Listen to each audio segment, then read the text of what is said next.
Gamers who love Transformers are a jaded bunch. We've had our hearts broken over and over by decades of Transformer games that have ranged from awful to decent. With Transformers War for Cybertron, developers High Moon Studios just might have written the love letter to our childhoods that we've been waiting for.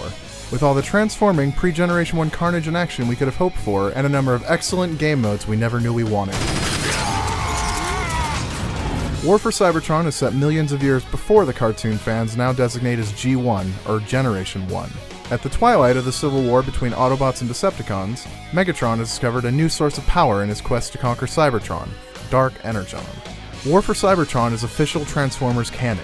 That means Hasbro has approved High Moon's vision as official history for the cartoon we grew up with. The game fills in a number of gaps and unanswered questions: how Optimus becomes a Prime, how he met Bumblebee, how Megatron and Starscream met, and more. The game takes place over a Decepticon and then an Autobot campaign, which lasts about 12 to 14 hours or so. The story works fairly well, though there are rough patches and plot holes here and there, but all told, Transformers fans are in for a treat of a history lesson.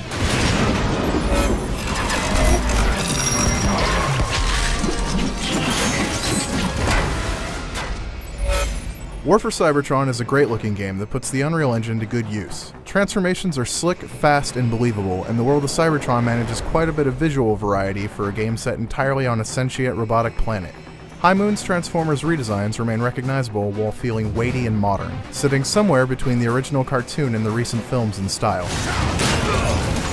The sound is also strong, as the metallic crunch of metal smashing into metal amidst robotic screams really sell the story of a cybernetic war of brother versus brother. And yes, transformations sound awesome, and Soundwave sounds like Soundwave.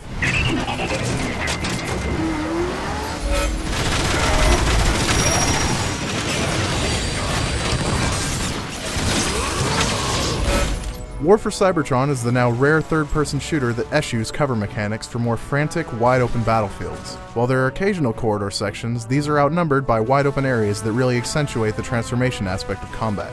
Transforming at any time isn't just a gimmick in War for Cybertron, it's a requirement for effective play, and it elevates the game from a well-designed, competent shooter into something really special. This is particularly obvious in the surprisingly well-realized multiplayer modes. If single player is what gets you to pick up War for Cybertron, then the fast-paced Unreal meets Tribes multiplayer modes will keep it in your console for quite a while.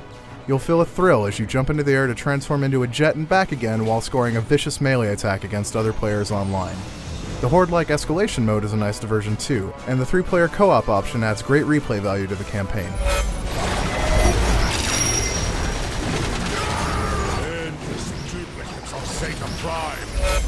War for Cybertron isn't just a good Transformers game, it's a unique, engaging shooter all on its own.